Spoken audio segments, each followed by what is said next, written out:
여러분 반갑습니다. 이주영입니다. 오늘도 전체적인 시황을 함께 살펴보고요. 저희가 삼성전자 한번 다뤄보도록 하겠습니다. 오늘 시장이 상승 마감을 했습니다. 시장은요 3,217포인트로 장을 마감을 했고요. 31포인트 정도 상승을 했습니다.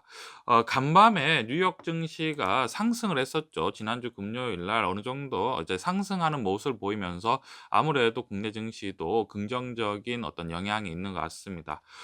미국 증시가 상승한 가장 큰 이유는 뭐 무엇보다 경기 지표가 굉장히 양호하다라는 지금 상황이고요. 그리고 지금 조 바이든 대통령께서 자본이득세를 지금 어느 정도 상향하겠다라고 말씀을 하셨는데요. 물론 이러한 상황이 뭐 공화당의 반대로 계획한 수준만큼 올리기 힘들 거라는 분석도 나오고요. 또한 뭐 '주식 시장에 미치는 영향이 그렇게 크지 않을 거다.'라는 기대감도 반영이 됐다고 합니다. 저번 시간에 제가 증세에 대한 것들이 어떤 식으로 주식 시장에 영향을 미치는지에 대해서는 아무래도 좀 더 시간이 필요할 거다라고 말씀을 드렸는데요. 뭐 증세를 계획한다고 해서 당장에 뭐 이루어지는 것은 아니기 때문에 당장에 지금 경기 지표가 양호한 상황이 지금 미국 증시에 조금 더 긍정적인 영향을 미치는 것 같습니다. 그리고 무엇보다도 우리가 살펴보면요. 조 바이든 대통령께서 이번에 또 1조 달러의 추가 부양책을 계획하고 있는 상황이죠. 그리고 저번 달에는 뭐 2조 달러가 넘는 추가 부양책을 계획한 상황이고요. 뭐 실제로 지금 계속해서 뭐 코로나 사태가 조금 점점점 더 커지고 있는 상황이죠. 인도 같은 상황 같은 경우에는 뭐 거의 뭐 정말 심각한 지금 상황인데요. 지금 이런 상황이기 때문에 뭐 계속해서 유동성 장세가 지금 당분간 펼쳐질 거라는 것은 뭐 누구나 예상할 수 있는 상황입니다. 그렇기 때문에 앞으로 뭐 당분간 증시에는 조금 더 긍정적이지 않을까 라고 생각을 하고요. 계속해서 저금리 정책의 추가 부양책이 뭐 계속해서 써지고 있는 상황이기 때문에 우리가 증시를 봤을 때 조금 더 긍정적으로 보면 좋을 것 같습니다. 사실 주식 시장이라는 게 기본적으로 뭐 돈으로 이루어진 시장이기 때문에 화폐량 자체가 많으면 주식 시장이 굉장히 긍정적일 수밖에 없는 상황입니다. 뭐 아무래도 화폐량 자체가 많으면 기업의 실적도 올라갈 수 있는 상황이고요. 그리고 경기가 활성화될 수 있는 상황이 되죠. 이제 물론 이제 이렇게 돈이 많아지게 되면 가장 큰 문제가 인플레이션 우려가 가장 큰 문제죠. 이제 화폐 가치 하락이라든지 물가 상승이 가장 큰 문제인데 지금은 뭐 또 생각보다 이제 코로나 사태도 있는 상황이고요. 인플레이션에 대한 우려보다는 어떤 '경기를 조금 더 살리겠다.'라는 그러한 쪽으로 조금 더 치우쳐져 있지 않나라고 생각이 들고요. 결국은 뭔가 '주식 시장이 조금 더 상승할 수 있는 여력이 있다.'라고 우리가 조금 더 긍정적으로 생각하면 좋을 것 같습니다. 사실 우리가 증시를 볼 때는 사실 우리가 굉장히 좀 어려운 상황이죠. 왜냐하면 지금 고점일 수도 있고, 그리고 제가 또 말씀드린 대로 주 유동성 장세로 인해서 추가적으로 상승할 수도 있고, 한마디로 어떤 상황이냐면요. 변동성이 굉장히 심해질 수 있는 장세다라고 우리가 생각을 할 수 있는데요. 그렇기 때문에 사실은 뭐 어렵다고 표현하는 게 이런 거죠. 기회도 있지만 또 어떤 실패도 있을 수 있다라고 생각이 등등이 굉장히 이제 양극화가 되는 거죠.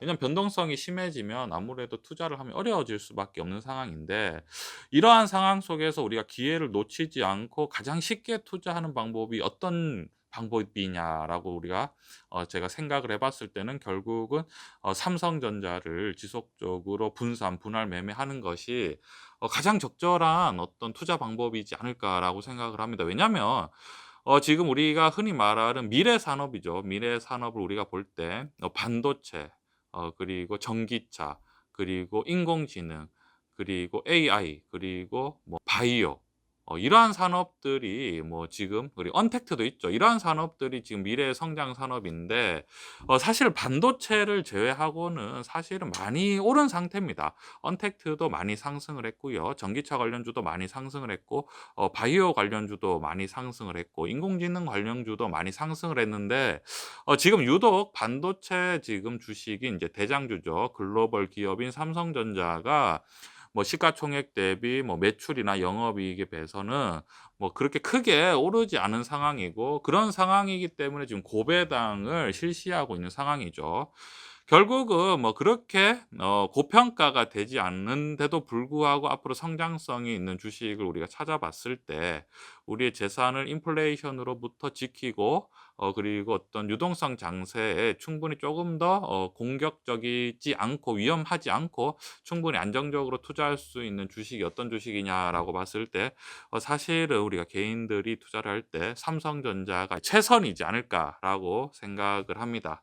그리고 제가 긍정적인 뉴스가 나와서 한번 저희가 말씀을 드리도록 하겠습니다. 25일 금융감독원 전자공시 시스템에 따르면 삼성전자 반도체 부분 대표이사인 김기남 부회장님께서 지난 23일 공시를 통해 보통주 1만 주를 장내 매수했다고 밝혔다. 취득 단가는 주당 83,800원이다라고 이런 기사가 지금 떴습니다. 그래서 지금 부회장님께서 지금 83층에 새로 입주를 해 주셨습니다. 사실은 뭐 삼성전자 지금 반도체 부분 지금 대표이사이시니까요. 김기남 부회장님께서요. 그러니까 반도체에 대해서 누구보다 사실 최고의 전문가죠. 최고의 지금 반도체가 어떻게 될 것인지 가장 지금 우리나라에서도 물론 뿐더러 아마 전 세계에서도 가장 잘 알고 있지 않을까라고 생각을 하는데요. 그러한 지금 김기남 부회장님께서요. 지금 83층에 새로 입주해 주셨다는 것은 우리에게 굉장히 든든한 뭔가 지원군이다라고 우리가 생각을 할 수 있을 것 같고요. 아니 당연히 부회장님께서 뭐 반도체에 대한 어떤 성장성이라든지 가격 상승을 긍정적으로 생각을 하시기 때문에 당연히 83층에 새로 입주해 주신 게 아닐까라고 우리가 뭐 상식선에서 충분히 생각할 수 있는 상황이죠. 그렇기 때문에 우리가 뭐 김기남 회장님뿐만 아니라 우리가 상식선에서 생각을 해도 계속해서 유동성에 대한 이런 폭발이 되고 유동성 압박이라고 할 수가 있죠. 결국은 증시는 상방으로 계속 상향으로 지금 압력을 받을 수밖에 없는 상황인데, 이러한 분출구를 과연 어느 업종이 과연 주도를 해서 올라갈 것인가라고 생각을 했을 때는 상식선에서 생각을 했을 때 반도체 업종이 가장 적절하지 않나라고 생각을 합니다. 그리고 실제로 지금 반도체 같은 경우에 삼성전자 같은 경우에 굉장히 오랫동안 횡보를 하고 있는 상황이죠. 하락을 할 것 같았으면 뭐 벌써 하락을 했겠지만 하락을 하지 못하고 계속해서 횡보를 하다가 더 이상 이제 하락하지 못하고 뭔가 상승하는 그러한 뭐 상황이 되지 않을까라고 생각을 하고요. 뭐 계속해서 말씀드리지만 이러한 유동성 장세에 적절한 지금 매출과 영업이익 그리고 성장성을 가지고 있고 고배당을 가지고 있는 삼성전자 같은 경우에는 조금 더 상승하기 전에 계속해서 분산 분할 매매 관점으로 보시면 좋을 것 같고요. 다시 한번 말씀드리지만 우리 부회장님께서 83층에 새로 입주해 주셨다는 것을 저희가 한번 생각하면 좋을 것 같습니다. 이러한 관점 투자에 참고해 주셨으면 좋겠습니다.